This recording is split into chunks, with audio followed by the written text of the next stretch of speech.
என் பொண்ணு கூட நான் இருக்கணும். அதுக்காக இந்த உலகத்தையே எதிர்க்க சொன்னாலும் எதிர்த்து நின்று ஜெயிப்பேன்.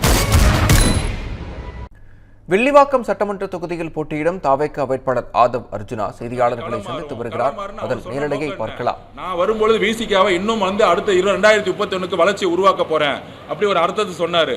ஆனால் அண்ணா நேற்று தேர்தல் அரசியலுக்காக அவர் எப்பயும் சொல்ற மாதிரி தான் பிஜேபி தமிழ்நாட்டில் வந்துடும், அதுக்காக தன்னை தியாகம் பண்ணலாம்.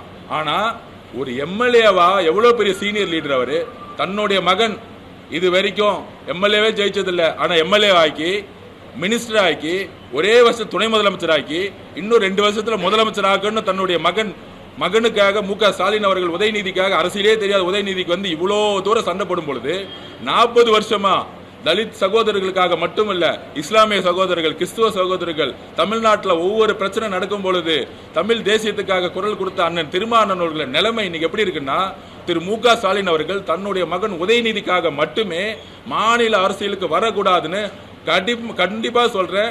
அழுத்தம் சொன்னா அது அண்ணனை சிறுமப்படுத்துற மாதிரி நான் சொல்லல. ஆனால் ஒரு பெரிய வேண்டுகோளை வச்சு அவரை மாநில அரசியலுக்கு திரும்ப கூடாது சொன்னது திரு மு க ஸ்டாலின் அவர்கள்.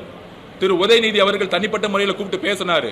கரெக்டா 4 நாளுக்கு முன்னாடி திரு சபரீஷ் அவர்கள் தனிப்பட்ட முறையில் மீடியால நீங்க வேணா கேட்டு பாருங்க, இல்ல போன் அவரோட போன் எங்க இருந்துச்சுன்னு பார்த்து பாருங்க.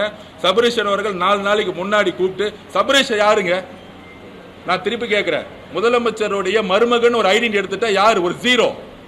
அவரு திரு நம்மளுடைய அண்ணன் தலித் சகோதரருடைய உரிமையா இருக்கக்கூடிய திருமா அண்ணனை கூப்பிட்டு பேசுற அளவுக்கு யாரு, நீங்களாம் யாருங்க? சபரீஷ் நீங்களாம் யாரு? நீங்களாம் அரசியல் உங்களுக்கு தெரியுமா?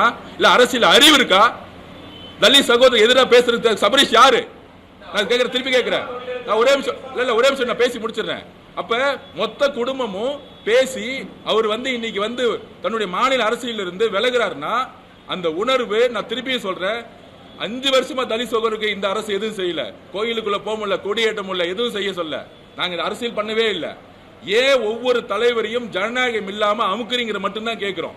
எங்களுடைய குரல் எங்க ஆதிக்கம் இருக்கோ, எங்க ஜனநாயகம் இல்லையோ தயவு செஞ்சு நாங்க அரசியல் பேசல. இதுல ஒரு பெரிய தால் லீடர் ஒரு 40 வருஷமா ஸ்ட்ரீட்ல இருந்த லீடரு சந்தோஷமா முதல் நாள் அனௌன்ஸ் பண்ணாரா இல்லையா? நீங்க பார்த்திருப்பீங்க வீடியோவை. என்ன காரணம் சொன்னார்? இப்ப கூட முடிக்கும் போது என்ன சொன்னாரு, எனக்கு ஒரு ஆசை இருந்துச்சு எம்எல்ஏ ஆகணும்னு. அந்த ஆசையே 4 நாள்ல மாறுச்சு, 5 நாள்ல மாறுச்சு. அதுவும் டிக்ளேர் பண்ண கேண்டிடேட் அவரே சொல்றாரு, அவர் விசிக்கவே கிடையாது, நான் காங்கிரஸ்ல வேட்புமனு தாக்கல் பண்ணியிருந்தேன், காங்கிரஸ்ல இருந்தாங்க, எனக்கு காங்கிரஸ்ல இருந்து எங்களுக்கு அழைப்பு கொடுக்காம திரும்ப டிக்ளேர் பண்ணிருக்காருன்னா அதுவும் திமுக தான் செஞ்சிச்சு. காங்கிரஸ்ல இருக்க அவருக்கு இளைய பெருமாள் ஐயா மேல எங்களுக்கு பெரிய நம்பிக்கை இருக்கு. ஆனால் இளைய பெருமாள் ஐயா மகனோட அண்ணன் திருமாவளவன் மாநில அரசுக்கு திரும்பணுங்கிறது தான் தலித் சகோதரர்களுடைய மிகப்பெரிய வேண்டுகோள். அண்ணன் டெல்லியில இத்தனை நாள் பேசினாரு, ஓகே.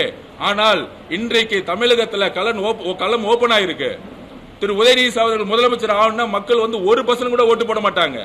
அப்ப இன்டைரக்டா எப்படி துணை முதலமைச்சரா வேட்பாளர் துணை முதலமைச்சர் தேர்ந்தெடுத்தாங்களா? இல்லையே.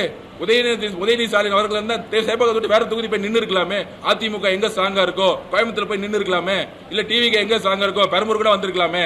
சோ தன்னுடைய மகனை உயிரோட வரைக்கும் ஒரு சேஃபான கேப்ல கொண்டு போய் எல்லா கூட்டணி கட்சிகள் தலைவர்களையும் ஒழிச்சு முதலமைச்சர் ஆக்கிட்டு போறது மட்டும்தான் அவருடைய கடமைங்கிறது நாங்கள் வன்மையாக கண்டிக்கிறோம்.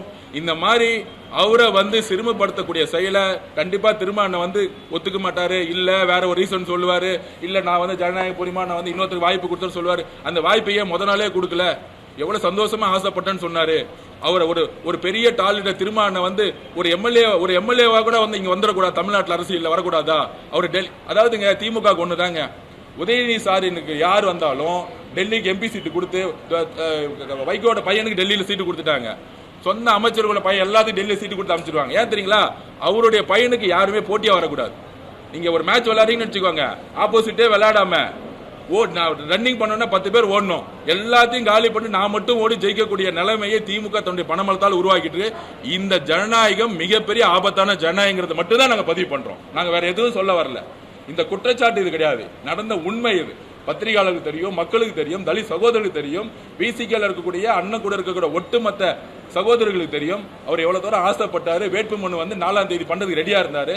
எல்லாமே சீக்கிரமா பண்ணி பிசிகே கட்சியை இன்னைக்கு அமைதி பண்ணி வச்சுட்டாங்க, வளர்ச்சியை நிப்பாட்டி இருக்காங்க. மதிமுகவை எம்எல்ஏ இல்லாம ஒழிச்சிட்டாங்க. திமுக யாருங்க? திமுக எதுக்கு சிம்பிள் கொடுக்கணும்? நான் ஒன்னே கேட்கிறேன், நீங்க பெரிய கூட்டணி தானே. 2024 ஜெயிச்சிங்கல்ல, அப்ப 22 தொகுதி தானே நின்றுச்சு. மித்தவங்க நின்னாங்கல்ல, 18 தொகுதி நின்னாங்கல்ல. 22 தொகுதினா அப்ப எத்தனை தொகுதி? 100 டெக்னிக்கலா யோசிச்சு பாருங்க. 132 தொகுதி தானே திமுக நின்றுச்சு. அப்ப மட்டும் கூட்டணி கட்சிகள் வந்து எப்படி வந்து எம்பியா ஜெயிச்சாங்க? எப்படி அவங்க சிம்பிளா நின்னாங்க? விசிக்கு 2 சிம்பிளா நின்று ஜெயிச்சாங்கல்ல. அவங்க நின்ன 12 தொகுதியில குறைஞ்சபட்சம் 10 தொகுதி ஜெயிச்சாங்க விசிக்கு. கரெக்ட் தானே என்ன கேட்டது? அப்படி அந்த சிம்பிளுக்கு வந்து மக்கள் ஓட்டு போட்டாங்க. ஓட்டு போட மாட்டாங்க அப்படின்னா திருச்செல் எப்படி வந்து துரை வைகோ வந்து நின்று ஜெயிச்சாரு? அவருடைய சிம்பிள் நின்று ஜெயிச்சாரு. 6 தொகுதி திருச்சியில ஓட்டு போட்டாங்கல்ல. அப்ப மட்டும் 6 தொகுதி வருது எம்எல்ஏ. அப்ப மட்டும் அந்த சிம்பிள் ஜெயிக்க முடியாது. ஆனா எம்எல்ஏ எலெக்ஷன் வரும்போது மட்டும் ஒவ்வொரு கட்சியும் அழுத்தி எம்எல்ஏ உருவக்கூடாது. என்ன அழுத்தம்? மாநில அரசியல் தான் ஒரு கட்சியோட பிரதானம். போய் டெல்லியில போய் சண்டை போடுறது ஒரு கட்சியோட பிரதானம் இல்ல. அது 2வது கொள்கை. மாநில அரசியல மொதல் ஜெயிக்கிறவங்க தான் மத்திய அரசியல போய் சண்டை போட முடியும். ஆனா ஒன்றிய அரசியல சண்டை போடணும்னா மாநில அரசியல முதல் ஜெயிக்கணும். அப்ப இங்க இருக்க கட்சிகளை மாநில அரசியல பங்கு பெறாம நீங்க போய் டெல்லியில போய் சண்டை போடுங்க, பிஜேபியோட சண்டை போடுங்கன்னு டைவர்ட் பண்ணி ஏமாத்தி இவங்க மட்டும் பிஜேபியோட சேர்ந்துக்கிட்டு பராசக்தி படத்தை ரிலீஸ் பண்ணிக்குவாங்க.